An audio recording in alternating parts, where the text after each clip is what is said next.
გამარჯობა, დღეს მინდა გაჩვენოთ, როგორ ვამზადებ დორადას.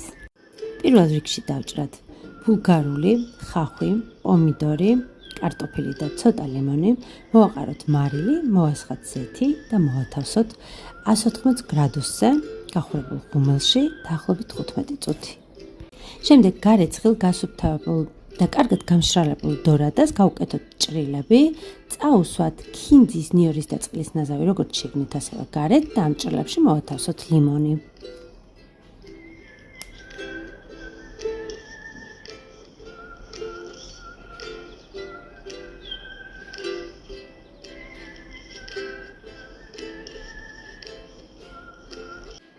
მოვაყაროთ მარილი, მოვასხათ ზეთი, გადავიტანოთ ღუმელში ბოსტნეულთან ერთად და გავაჩეროთ 30 წუთი.